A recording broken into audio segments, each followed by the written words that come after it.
The message came in at 6:17 p.m., a group text. We need space from you. Please don't reach out anymore, at all. No explanation, no warmth, just dismissal, typed out like a corporate memo.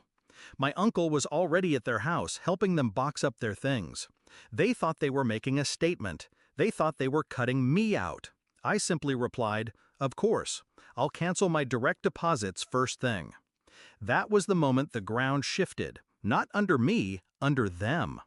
It wasn't always like this. Once, I was their safety net, their golden solution, the one who covered rent when jobs fell through, the one who signed the checks for medical bills, tuition, even the car my sister drove into the ground. They liked to act as if I owed it. Family helps family, my mother would chant. But somehow, family always meant me giving, them taking. I didn't mind at first. I told myself it was love, that maybe money could buy belonging, that if I gave enough, one day I wouldn't feel like the outsider in my own bloodline. But love given without return, it corrodes. The cracks showed slowly. It was the whispered jokes when they thought I couldn't hear, calling me the ATM. It was the way my father praised my uncle's hard work while ignoring the fact that my uncle's mortgage was paid with my transfers.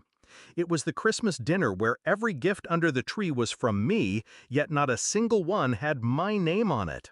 I noticed. I stored it all. And I smiled. When the text arrived, I didn't panic. I didn't beg to know why. I understood immediately. This wasn't about space. This was about control.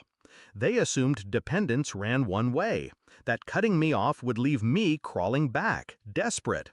They forgot the direction the money actually flowed. So I made a decision. No explanations, no arguments. Just one clean cut. Step 1, I logged into payroll, terminated every automatic transfer to their accounts. Mortgage support, utility stipends, the college fund that was really my sister's shopping allowance, gone. Step 2, I called the hospital billing office, corrected their records. My name was no longer attached to my mother's treatment plan. From that night forward, the invoices would go directly to her mailbox. Step 3, I drafted one email to the landlord of the house they lived in, the one in my name, though they never admitted it. I informed him that my relatives would not be renewing the lease. 30 days, no exceptions. By midnight, the silence cracked. First, a call from my mother. I let it ring. Then a dozen texts from my sister, ranging from insults to pleas. Finally, my father's voice on voicemail, booming, commanding, ordering me to fix this. I didn't answer. For the first time in my life, their words had no hold. The next morning, my uncle stormed into my office, red-faced, sweat shining through his shirt. "You can't just cut them off," he barked. "They're family." I leaned back, calm, unblinking. Exactly. They wanted space. I gave it to them. He sputtered. He threatened. He even reached for pity. But there's no leverage when the leash is already cut. He left with nothing. In the weeks that followed, the collapse was swift. The car was repossessed within 7 days. The utilities shut off after 2 missed bills. By the 3rd week, neighbors whispered as movers carried their furniture into storage. The golden family image they had polished for years cracked in public. My sister, once the darling of social media, posted cryptic stories about betrayal and backstabbers. No one knew she was talking about me. No one cared. They had built their kingdom on sand, and I had simply stopped pouring the water. The confrontation came 1 month later. I found them waiting outside my apartment, thin, tired, deflated. My mother spoke first, voice trembling. "We didn't mean it. The text. We just needed time."